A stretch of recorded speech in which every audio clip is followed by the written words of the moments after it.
That was so annoying, dude. Cause I wasn't even on mute, bro. Like the internet tweaked out for a minute and somehow it was still live. And when my internet spiked, it like everything muted. And on my end, it wasn't muted. I just sat here and was confused. And then right when I ended, all of a sudden I'm not mute no more. That was so annoying, dude. Seriously.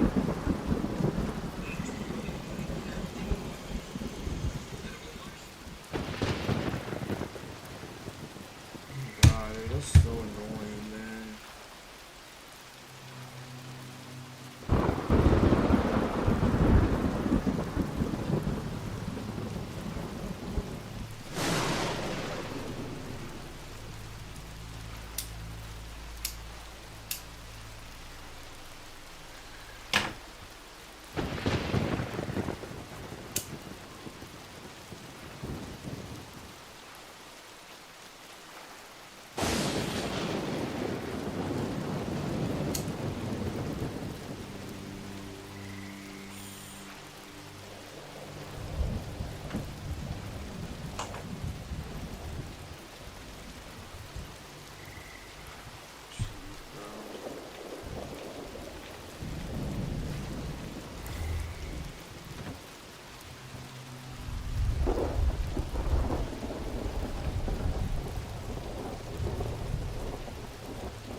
Just are you?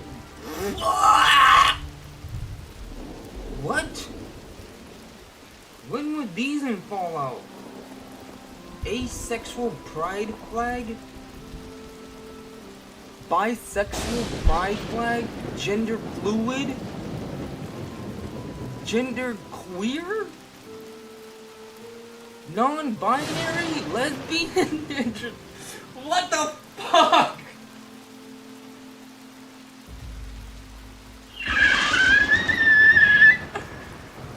What the fuck, dude? What the fuck, dude? What the fuck? When in the hell were these in here?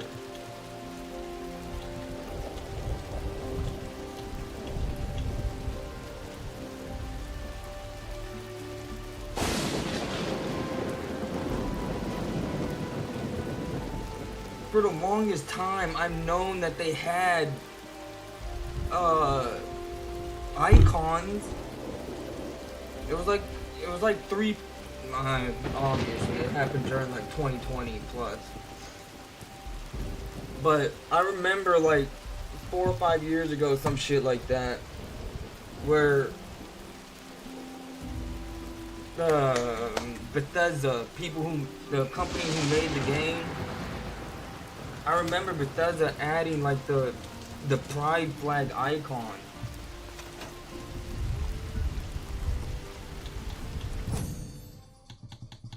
And I remember tripping about it, like, what the fuck, dude? They added this shit?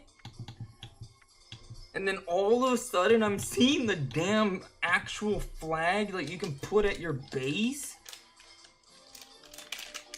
See, this right here, the pride flag icon, you actually see people, I don't know if they're trolling or not, but you do see people, like, use this icon. But that was like a while ago. 4 or 5 years ago, they added this like icon shit. The flag, the physical flag, where you can put like at your base. I don't know when they added that. That is insane. And the funniest thing is, this is another thing I kind of like. This is another thing that's kind of funny about it. Look, right here. If you see, look at that. If you look at, like right there on the left side. Like if you look at the left side at the bottom, that yellow square that I have on the flag. Like right here, non-binary. Lesbian. That yellow slot. That means I'm on it. You know what I mean? If you look right next to the flag. On the bottom right of the flag, you see a yellow atom sign symbol. I wish I could mark it, but it's right. Pretty much all of these flags, right at the bottom right of it, it has like an atomic symbol on it. That means you bought it. I did not buy these. I did not buy no lesbians. I didn't buy any of these pride flags. And sometimes it can be free, but even then, I never collected it.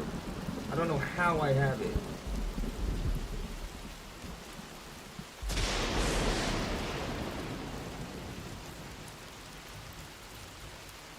I'm just, what the fuck, dude? I cannot believe I'm actually seeing this.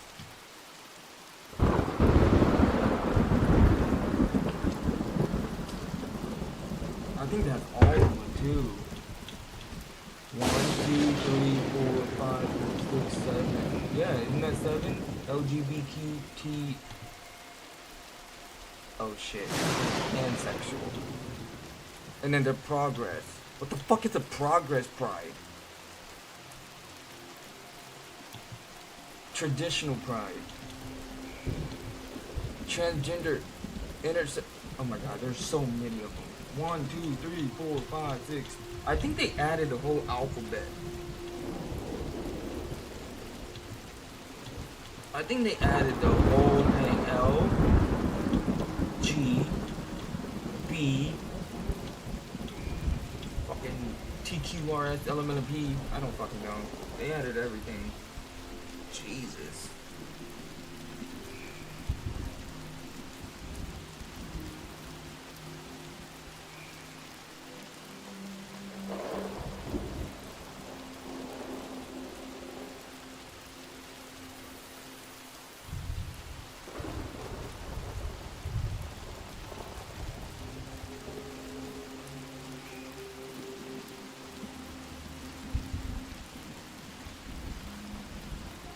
Progress maybe is transitioning.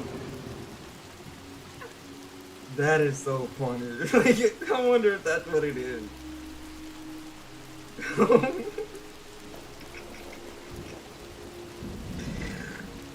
Oh my god. No judgment whatsoever. I don't give a fuck! I don't give a fuck what people do to their body or what they do or what their sexuality is. I don't give a damn. So no judgment whatsoever. I'm just blown away that Fallout, the most manly.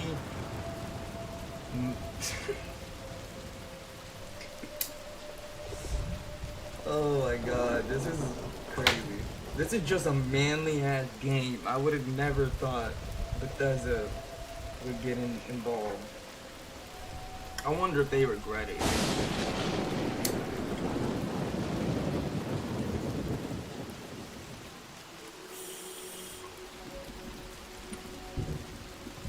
Low-key, like, I wonder if they, during COVID, like, starting to add the pride icons and shit. I wonder during COVID, when they started doing that, like, people who really are, like, a free thinker stop playing this game all because of that. And I wonder, it, like, lower their fan base a little bit. So overall, I just wonder, because now that Trump is in office, everything changed. I wonder if Fallout Bethesda look back on it and like regrets it. Like, ew.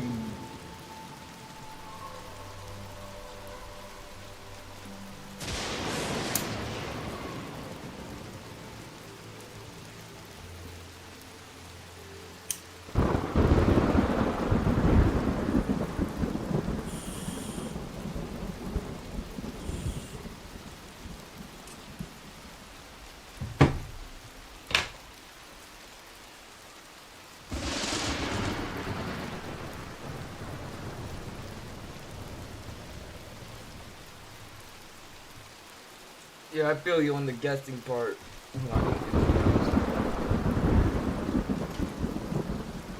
I feel you on that guessing part. I still thought it was fucking funny.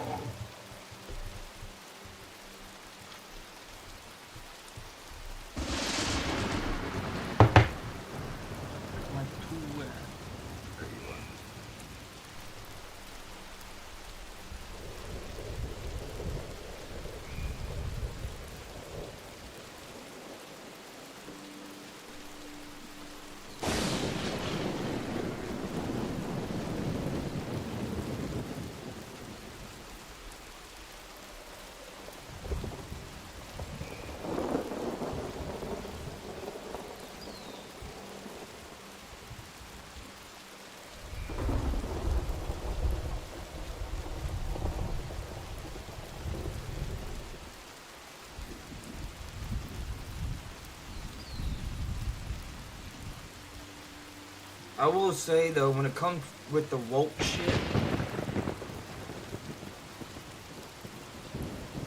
when it comes to that woke shit, Ubisoft got hit like probably the hardest.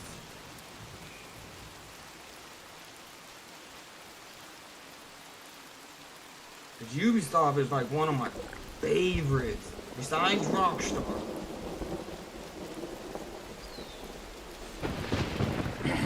And I like Rockstar for all their games. I like Bully, I like Midnight Club, of course, who doesn't like GTA?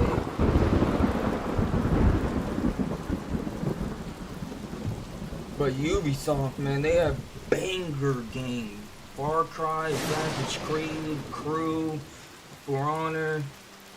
I'm sure I'm missing a couple big ones. I know I'm missing a couple big ones. It's such a huge fucking company, and you would have never thought like Ubisoft would get hit, but they did. They got hit hard. Like it almost made Ubisoft look so bad. Like they were basically like agreeing with it. Like it almost looked like Ubisoft fucks with the woke shit, but they really didn't. Cause ever since Trump's been in office, Ubisoft been hella backtracking. Just beep, beep, beep. Just backing it up. And what I mean by they got hit the hardest, they're having the hardest time to recover. So many people loved Ubisoft and gave Ubisoft a huge benefit of the doubt. And we gave Ubisoft such a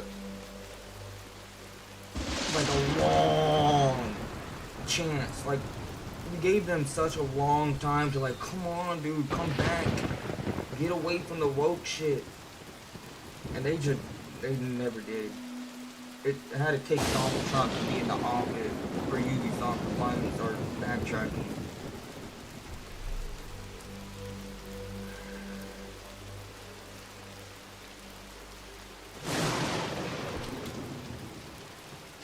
Cause it is kind of crazy when you would never think the government would try to get their involvement in video games. But they know how powerful video game is. Everybody plays it, everybody loves it. So it's like video game is almost like the new like the new TV. So they're just trying to get their hands in it so they can start fucking with people's minds. Cause they've always fucked with people's minds, just I don't want to sound like a theorist, but they always fuck with people's minds just through TV programs. You can look that shit up. Like they really were trying to brainwash and manipulate people just through TV programs. Not all of them, just like news ones. That's why most of the news shit is fake. It's fake news.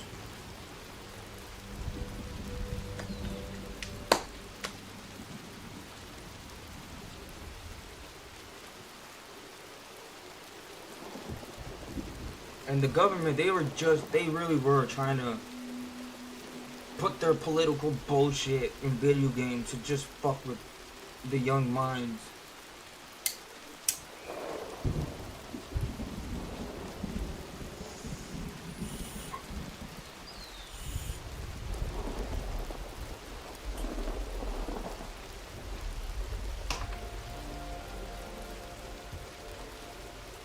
Like, people who really play video games, they know what I'm talking about.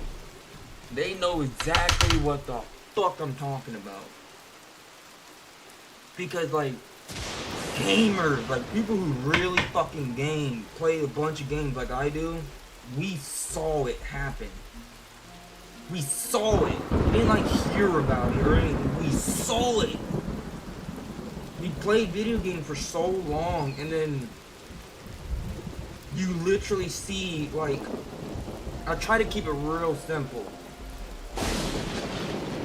Like, let's just say before COVID, before the woke shit. Females, if you play a game like Tomb Raider, if you play a game that has a main character that is a female, they've always made them look like a baddie. Like the big titties, you know, keep them bouncing. You got that fat ass, keep it bouncing. You know what I mean? They made sure, like, the women were attractive, even for the males. They made the males look like fucking, like, I can't think of any male characters, but there's a lot of male characters back then that were very good looking, like a man, you know, buff and just what a man should be. And then ever since COVID and the woke shit, let's just say that, the woke shit, that's when you see all the females just look straight up like tomboy. They have no ass, no tit, they look pretty boyish. And then same with the men, they look feminine as fuck with long hair, skinny as hell. You see all these characters just look gay as fuck. Like, what the hell is going on?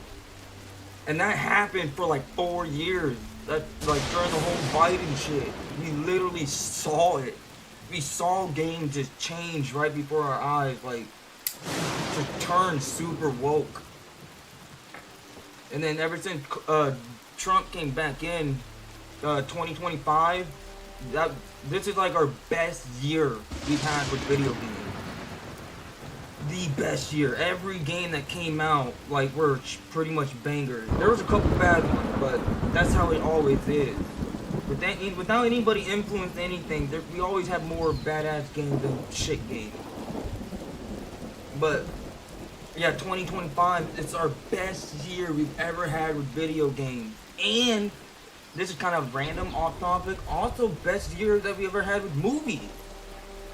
The best year we've ever had with both of them, games and movies.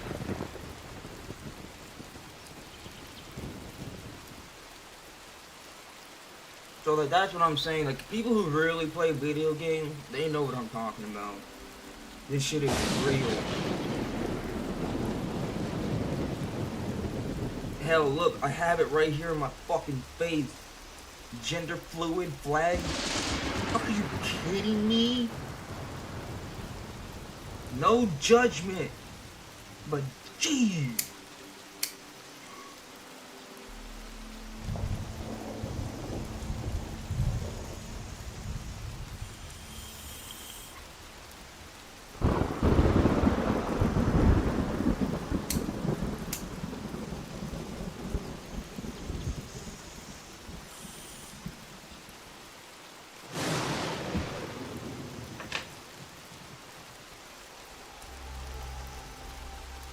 And the craziest thing is, like I seriously don't judge it.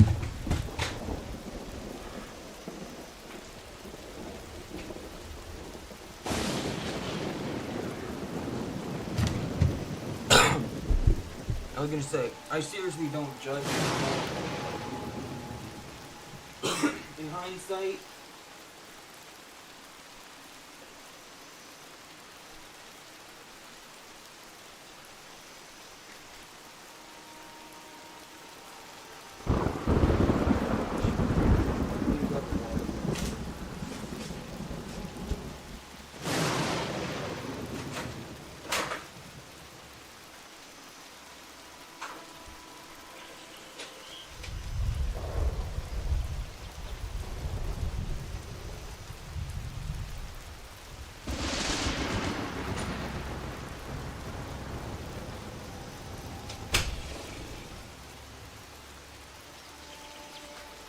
there's no water.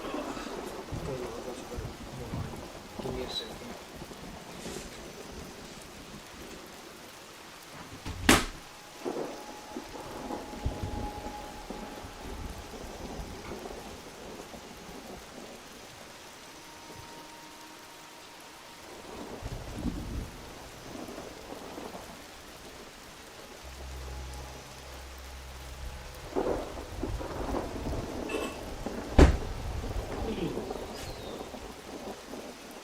Anyway,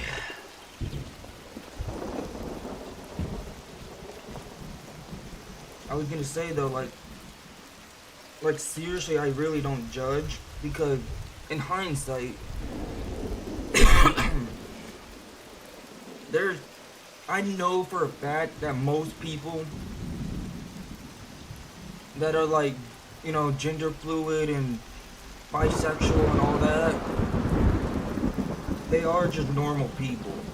It's only like 20% of it that are like the bad C's, or, you know what I mean? And let's be real, some of it's fucking fake as hell.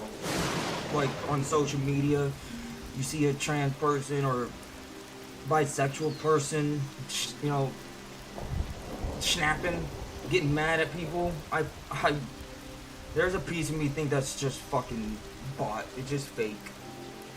But like real people that are gender fluid and bisexual and all that, most of them are just normal. They don't like.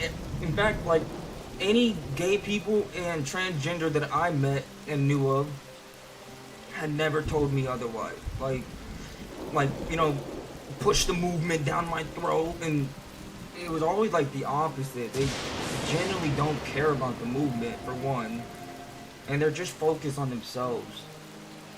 So that's why, for the most part, I really don't judge. So, like in hindsight, somebody that is actually gender fluid that's playing Fallout and just a free thinker, you know what I mean? Honestly, there's no judgment because that's kind of cool for them to put down their flag and just represent.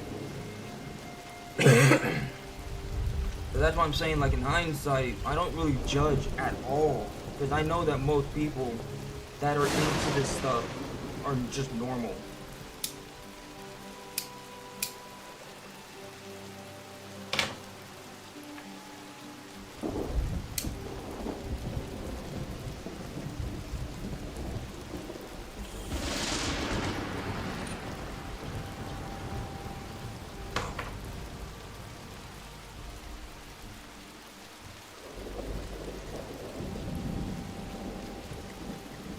It is kind of funny though, this shit just completely stopped me in my tracks. I was all building and shit, and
Is Wire not counting budget anymore?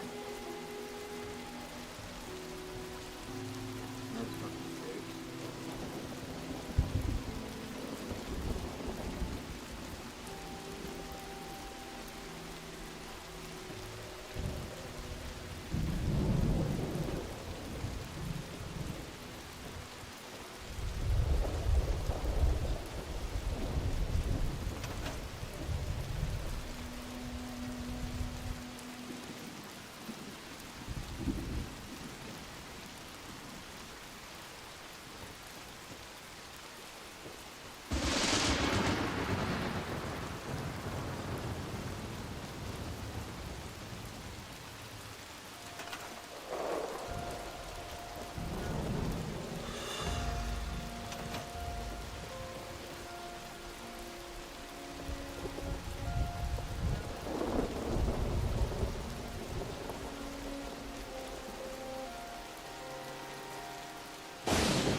Oh, hi. But who is that in front of me?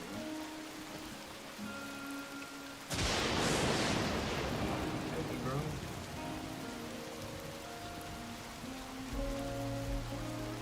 That's awesome. He's looking around. Love to see that. Alright, I'm gonna build this same thing that I just did on the other side right here. And then I'm gonna connect it. And then it's gonna really look like a boat.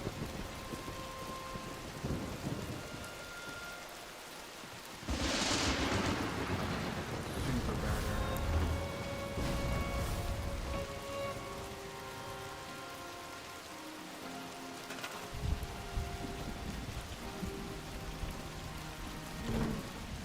This right here.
trying to make these poles fancier.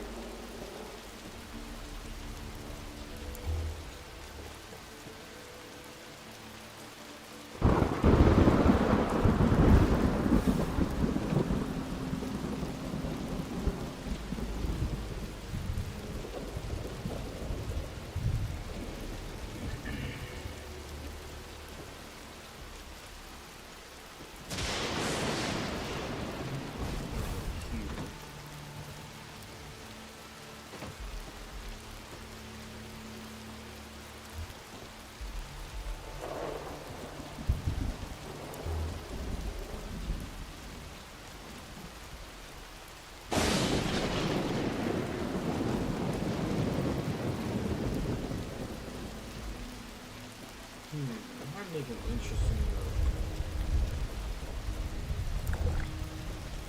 I might connect the wires to my vending machine.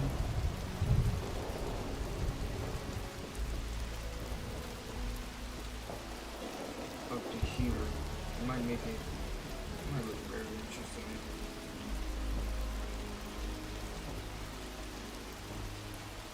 Let's see. Spaceship Earth.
does still cost budget. I'm gonna say the wires don't cost budget. That's so sick.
One more thing before it light it up.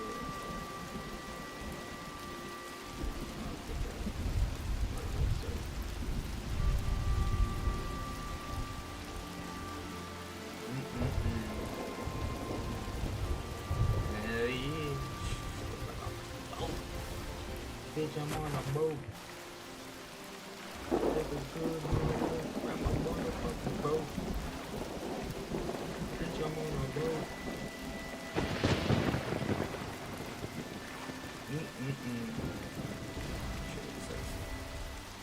Now let's see what other ones are.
Mine are like very noticeable in the way they look ugly.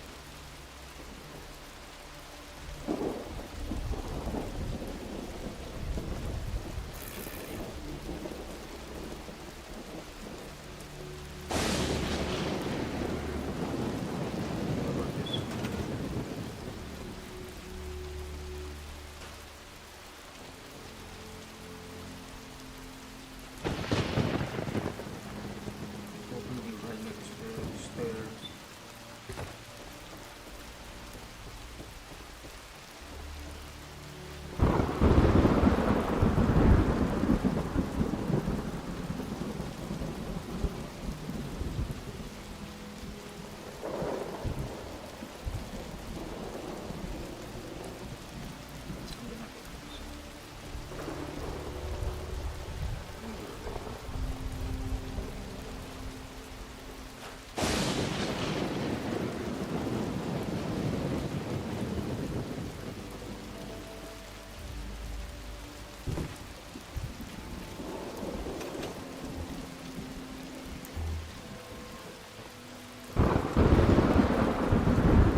fed, served in a thick The garlic. pig's blood, I guess, is also. No, pig's blood is good. I eat it.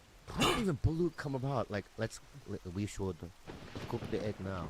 No, we'll wait 7 months. Yeah. You know what I mean? Right. Is it what was that? I don't know. But it's a delicacy, is it not? Number No. of days. It's a number of days. If you keep it. For What's 21 days. what's abuso? Abuso? Abuol. Abuol. Sautéed weaver ants. Never tried. I've never seen. Ooh, that sounds really What, good. what's pinikan? Wait, pinikan. Pinikan. Pinikan. Pinikipangan. No. It's a dish made by beating a live chicken. Oh my god, dude. You tell me about that. Tell me about pinikan. I've never tried. No, try. You have to know about it. What is You're from there. What is a pinikan, man? That's insane. Dude. All right. Do you have any words of wisdom, honey, to leave us with before we No. go? Do you guys eat dog there? Some people do, but I don't. Our uncles. Okay. They eat it? Yeah, I saw. Okay.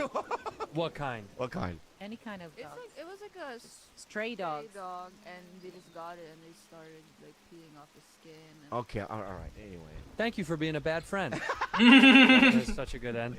Started peeling. You guys have to do it. Will you look in the camera at the same time and say thank you for being a bad friend? 1, 2, 3. Thank you for being a bad friend.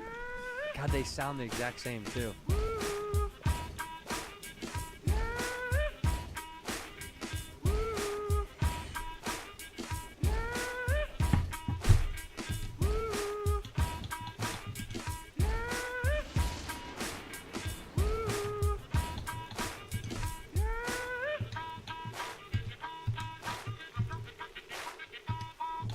You two are bad friends. Who are these two idiots? White dude and an Asian dude. You two are disgusting. Well, you two are something. We're bad friends. Hey, bad friends. Welcome back to our 300th episode. Woo! We're so excited to be here. We're in So excited. Phoenix, Arizona. Yeah. And we're PHOENIX. Phoenix. Arizona. This will probably be the last episode that we do. Yeah. I'm just getting warmed up, guy. Yeah, dude, you are. Yeah. You're warm. And our guest today, go ahead and introduce our guest. Well, he's one of my favorites, man. Yeah? Yeah.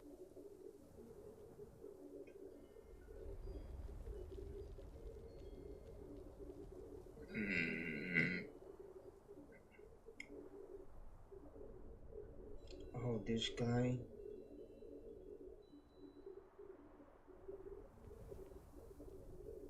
I do want to know what he has to say.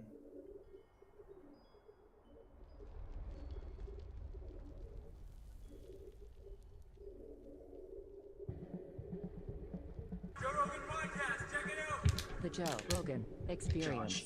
Train by day, Joe Rogan podcast by night, all day.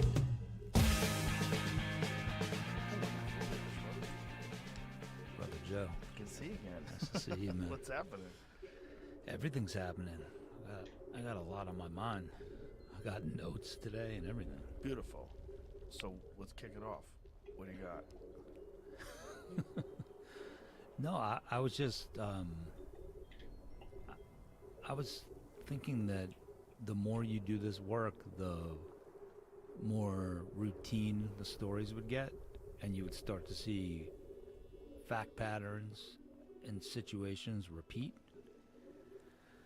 But I'm starting to think the more you do it, the more nutty and bizarre it gets, and you find yourself in these situations where you're like, that can't be. You got to check that out. So I have like multiple cases going on where I feel that way, and they range from wrongful convictions to why was this person charged in the first place, where you're seeking clemency. I mean, yeah, it's a weird world. Yeah, your world in particular. The world of wrongfully accused and wrongfully convicted people is one of the darkest worlds in the world, because you're taking away a person's freedom. Yeah, And they do it all the time for corruption. They do it because they're corrupt. They do it because they're dirty. They do it because they want convictions. They do it because they said someone was guilty and then they just want to fucking lock them up anyway. you know, I started to read this. Malcolm Gladwell just published a new book called Revenge or the Tipping Point, and I'm only like 15 pages in.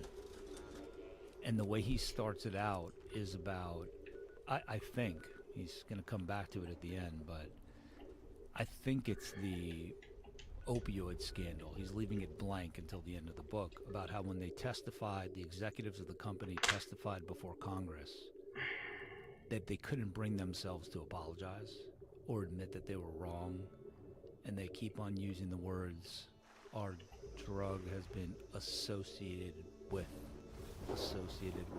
addiction, and it's almost this. So I'm starting to think that this inability to admit fault, that you're wrong, that you're sorry, it transcends the legal system. And, you know, I'm starting to believe that the cases where these cops are out to frame someone are far more,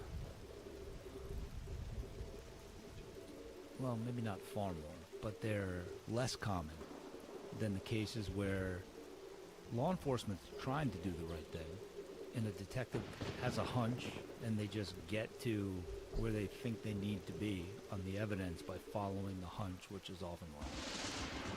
So, yeah, it's a mix of all that shit. Yeah, and people don't like to admit they're wrong ever, especially when it comes to something as crazy as pharmaceutical drug. Dude, I want that fucking Civil War cannon so bad.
Releasing some opioid that's going to kill 1 million people.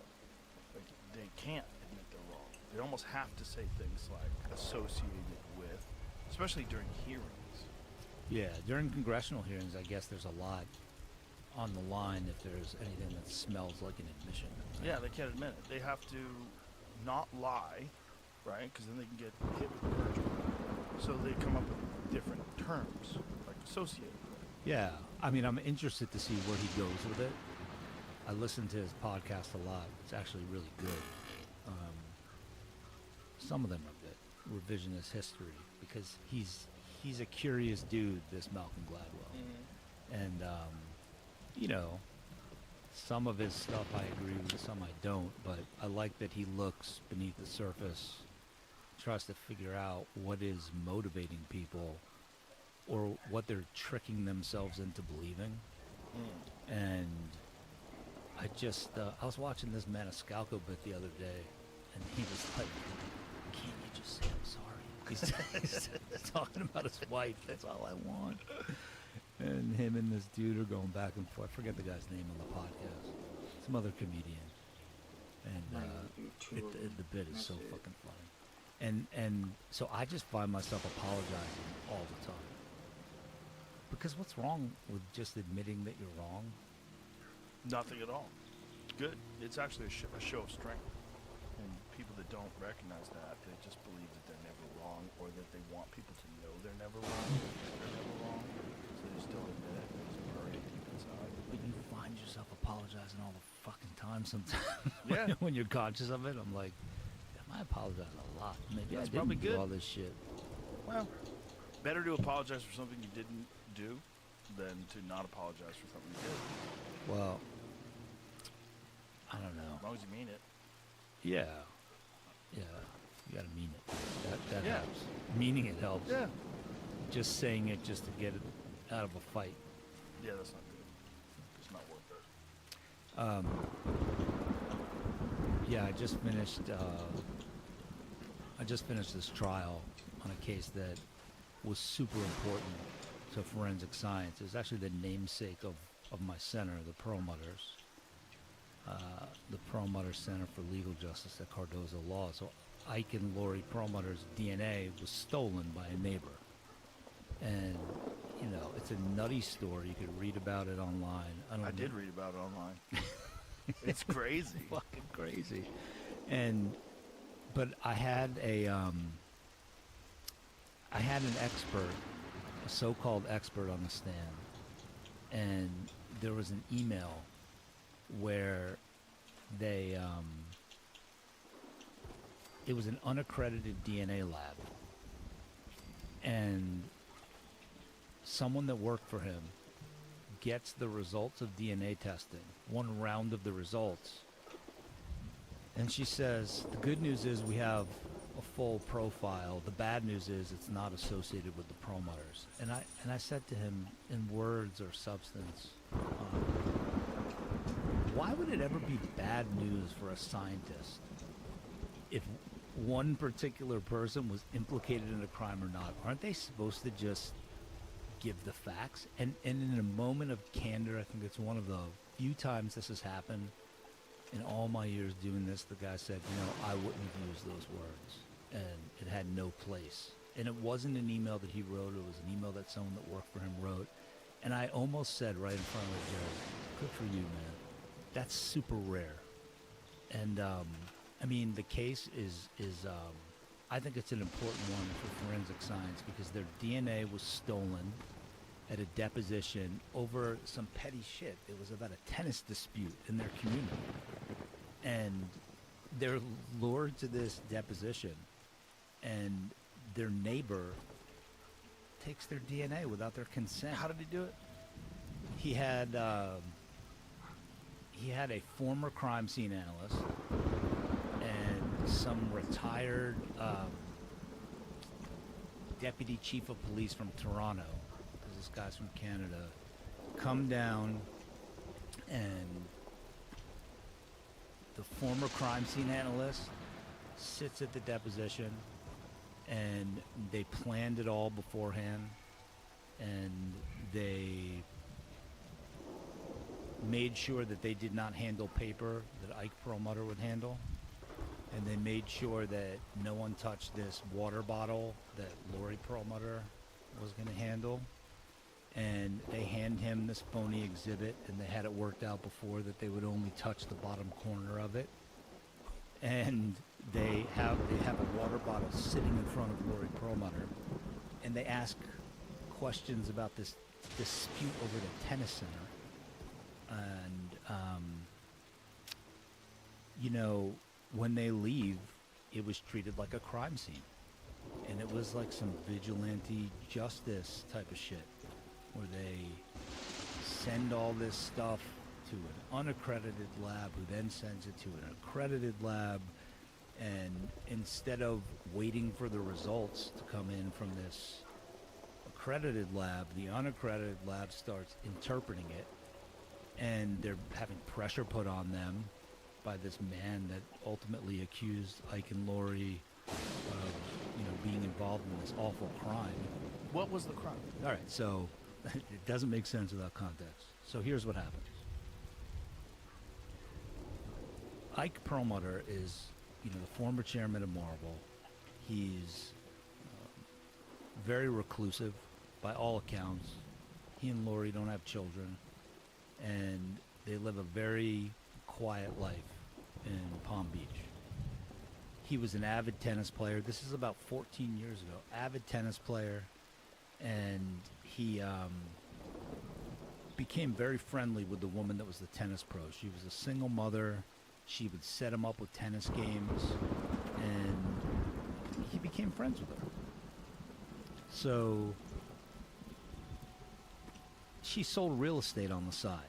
I mean, this is like a fucking episode of like Seinfeld or Curb Your Enthusiasm at the beginning, then it like goes off the rails and descends into the depths of hell. So bear with me. Okay.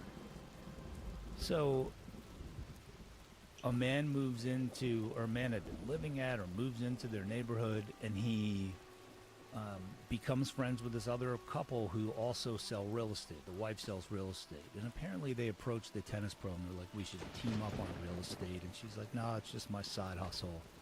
I'm going to do it alone. So this guy from Canada writes this memo, and in the memo there's all these accusations about this woman that she could go to federal prison and she could be, that there's bid rigging going on because they never sent her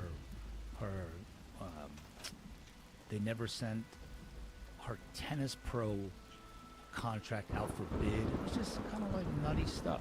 Just because she wouldn't go into business with him. I mean, that's our theory. That's my opinion. And yeah, that was our theory in the case. So Ike stands up for her. He's a very loyal guy, stands up for the people that he, is friends with. And he thought she was getting bullied. So she sued the guy for defamation, and Ike and another resident in this condo complex paid for her legal fees. So about a year later, mail starts to arrive in this community, and it is the most awful shit you have ever heard, and it's accusing the Canadian guy of being a child molester, of being a murderer. It's horrific, twisted, sick shit. So it's about a year after this tennis center dispute, and there's misspelled Hebrew words and Jewish stars all over it. So this guy thinks naturally that Ike and his wife are behind it, like they have nothing better to do. All right. So because he's so convinced that they did it, or that they were involved, and he initially suspected that other people might be involved, this guy's going around and swabbing DNA with a Q-tip off of cars. He's digging through trash in the condo community, and he's like on this mission to collect people's DNA. So he calls them to a deposition about the tennis center case, and that's where this all went down. So once they collect their DNA, this unaccredited lab claims that DNA taken off of the hate mail matches Lori Perlmutter's DNA from the water bottle at the deposition. The problem was that this unaccredited lab didn't wait for the report from the accredited lab, and that run of the DNA that this woman was relying on, the accredited lab discarded it because the man that actually did the testing contaminated the machine, and he knew it, so he didn't rely on it. So years and years and years go by, and well after they knew that Lori had nothing to do with this. In fact, in 2017, a man got arrested in Canada, and he got arrested because a package got intercepted at the border by Homeland Security, and it had samples of the hate mail, latex gloves, in the package. And it was a former business associate of this Canadian guy, and their relationship went sour. And I thought the case was over. You know, in 2019, I believe the guy gets arrested again, and there's a detailed affidavit. So it's clear that this man is responsible for it. So in any event, in 2016, I believe it was 2016, there's an article in the fucking deal book in the New York Times saying that Lori Perlmutter DNA is on that hate mail. And then there's another one in the Globe and Mail, which is a big Canadian paper. So it was a defamation case against this guy and against this lawyer for Chubb, because Chubb helped this Chubb lawyer, Federal Insurance, also known as Chubb, helps him draw up the blueprints for collecting their DNA at the deposition. So it was a super gratifying case. We won a $50 million verdict, and you know, he was found liable for defamation, abuse of process, which is abuse of the legal process. And you know, it's taken Ike and Lori all of these years to have their name restored in court, and they'd kill me if I admitted it, and it would be a violation of their confidence and my professional obligation, but they've spent an untold fortune. And you know, the case is important for forensic science because DNA is supposed to be the holy grail, and you can't have private citizens running around trying to collect people's DNA without knowing what they're doing. You could be leaning on someone and have good intentions to get results, but if I told you, or if I said to Jamie, here's my suspect, take a look at these fingerprints and tell me if they match him or her. Or here's my suspect, here's their genetic profile, tell me if it matches. You don't realize sometimes the error rate skyrockets by as much as 50%, with fingerprints over 80%. And fingerprint analysts will agree. And they will say, yeah, I know that happens. And if someone tells me who the suspect is, and only who the suspect is, and I'm comparing it, I think the error rate goes up, but not with me. Not with me. I mean, again, it's that phenomenon where you just can't think that you would be biased. So, look, the case was super important because I think it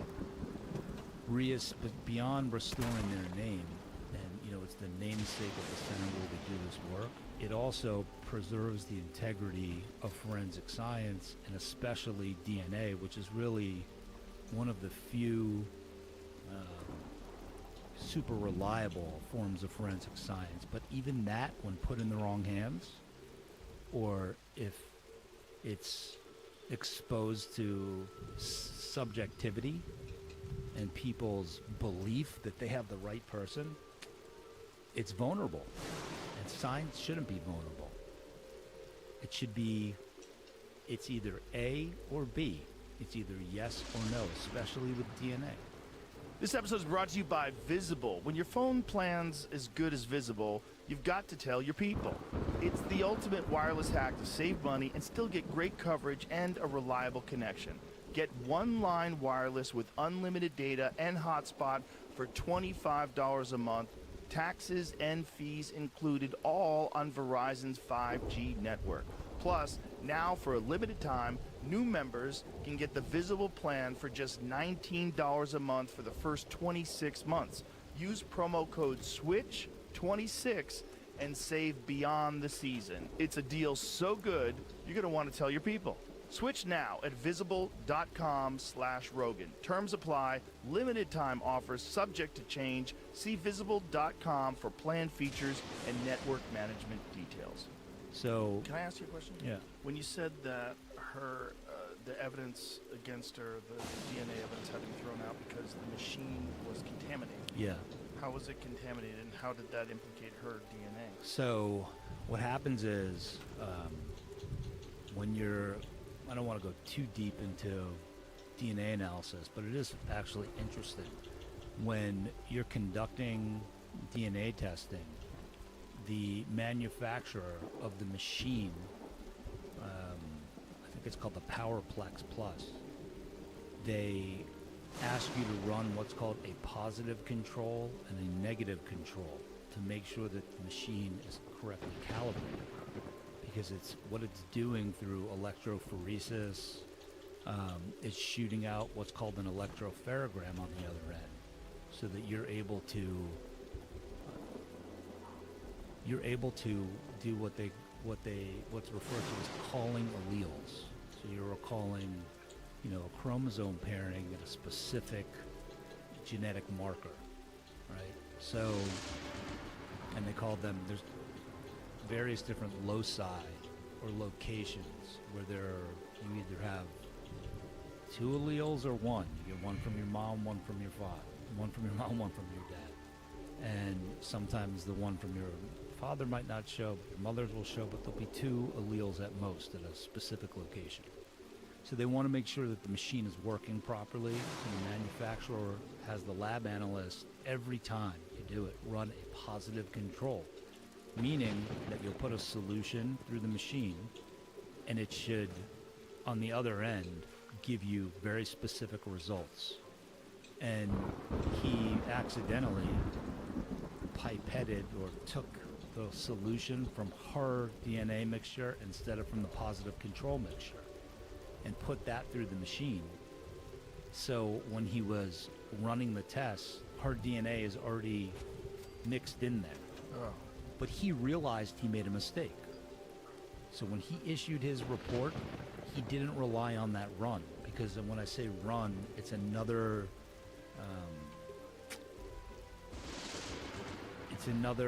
you'll run the DNA on different occasions and sometimes on different dates, because you want to make sure that your genetic profile will never change.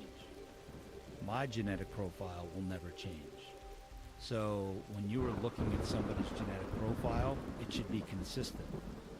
So when he saw that, wait a second, the first run of this doesn't match the second and third or the fourth, he realized he made a mistake. But without having the lab analyst that's doing the interpretation, weighing in on the results, and you're antsy to get an answer, and you're leaning on an unaccredited lab saying, interpret the results, money's no object. There's an email that said that. Instead of waiting, she relies on this run of the DNA. And, then what happens. But at some point, this Canadian guy came to learn what actually happened and kept on going. And there was evidence that he wanted hundreds of millions of dollars from my clients. I think what turned out to be a shitty situation for him, because no doubt getting hate mail like that has to be disturbing and upsetting to the family. Did it turn out that he had any sort of relationship with the Canadian man who sent him the hate mail? Yeah, that was one of his former business colleagues, who he had a vicious falling out with, and he kept it from everyone. So I think that the inference, in my opinion, is that at some point, and in fact, there's an allegation in the hate mail where it says you were involved in the murder of these 2 people. He accuses this man in Canada months after the hate mail began to arrive of spreading that rumor. So I believe that he knew it was him the whole time. And at some point, I believe he was trying to shake the promoters down. So he wanted money from them, otherwise he was going to go public? And he went public. How much did he request? Look, there's an article in the Globe and Mail saying that he wants $600 million. There was an article, he admitted on the stand that it was $100 million. So he was just trying to get paid. Well, that's my opinion. Yeah. That was his the background? jury's opinion. What does he do?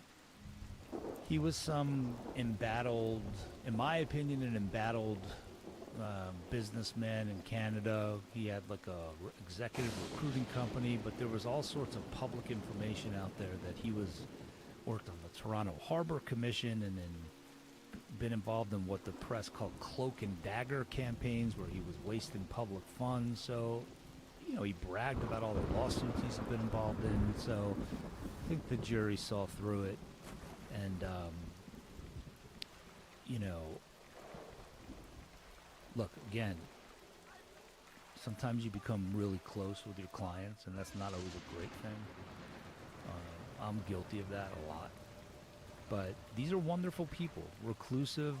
They give most of their money away to charity. And to watch these people get dragged through the mud for over a decade, and, you know, there was evidence in the case that this is interesting. Because I initially fought this. On the first day of jury selection, they had been invited to go to Mar-a-Lago and sit at the president's table for a Halloween party. It was just prospective jurors filling out questionnaires. So the defense, and it was really, I think, the attorneys for Chubb, or for the lawyer that worked for Chubb, wanted to introduce evidence. They got photos of the party, and they wanted to introduce this evidence. And there was one day during the trial where they went to the White House because one of their close friends was appointed to be the ambassador for India.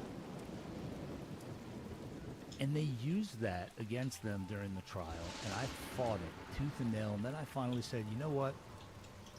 Fuck it. I'm gonna let it come in. I stopped fighting it, and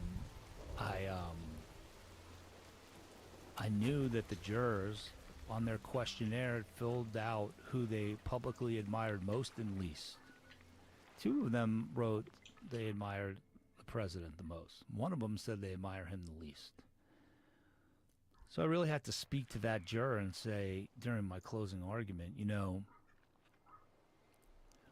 what they're doing here is they're trying to say that Lori Perlmutter's reputation doesn't matter, that she can't emote and suffer humiliation or public ridicule, and that you should disregard her because of who she's friends with, who she votes for, the fact that her husband came here and literally with $200 in his pocket and, you know, ascended. It's the weird paradox about success. You know, you get there and people are like, oh, these fucking rich people, but these are like, they represent the best in all of us. Lori Perlmutter, with her free time, started to work at the gift shop at NYU, and because she liked the feeling of selling flowers and little gifts to people that were going through terrible times, and she ends up becoming a board member at NYU, and they give $50 million to start the Perlmutter Cancer Center. I mean, who among us wouldn't want to aspire to that? And they were trying to say, but she doesn't matter. At one point she was asked the question, you know, because with defamation, your reputation is on the line, right? And you have to argue reputational damage. And they said, well, isn't your reputation bound up in your husband's? And they said this to a jury of like 4 or 5 women. And I thought, what a dumb fucking thing to say. In my opinion, at least, it was like, and I was able to say to them during the closing, they're saying she doesn't matter, and that she's not her own person, her reputation. So it's like these little victories help restore my faith in the system. Because if billionaires can get awarded $50 million, which is what they got awarded, I think that's the jury saying her reputation mattered. And not only did her reputation matter, but it mattered to the point where you can't just tear somebody down when you know the facts. And Which just seems so insane that he would pursue that. I mean, the guy literally owns the Ike Perlmutter Center for Legal Justice. And you're like, yeah, I'm going to test that. I'm going to test that justice and just bullshit my way. I mean, the irony of that is that the center was born out of their experience in this case. Really? Yeah, the center was born out of, at one point, I was offered this role to start a new post-conviction center. Up until 5 years ago, I did work at the Innocence Project. And when I was offered this position at the same law school at Cardozo Law where the Innocence Project was born, they said, if you get that role, the Perlmutters, we're going to fund it. for the first 10 years because we realized that if you're wrongfully accused in this country of a crime you didn't commit, if you don't have the resources to fight it like we did, that you're really in trouble. And for them to have that kind of insight while going through this, it's remarkable. I'm indebted to them for life. I mean, they've become like surrogate family to me, but yeah, the center was born out of their experience in this case. So good came out of it. Does the guy have the money to pay them? I don't know, but I'm gonna find out. About, we have post-trial motions that the judge has to decide, and then, once hopefully we get the judgment entered. Ike is not the guy to pick a fight with. He was standing up for his wife's honor, really. And, look, sometimes you pick a fight with the wrong person, and what do they say? You fuck around and find out. There's a lot of people that fuck around a lot until they find out. And it sounds like this guy might have been one of those people. I don't know. I mean, Perhaps. Allegedly. It just seems like there's people that are involved in conflict their whole fucking life, man, and they never get out of that pattern. I don't get it. Yeah. Unhealthy people. They develop a pattern. They develop a pattern of thinking and behaving, Well, I don't know if it's the empath in me, but I try to see, like, what are you thinking? Why can't you realize I've gone down the wrong path, let me course correct? And you just end up with theories. I mean, look, I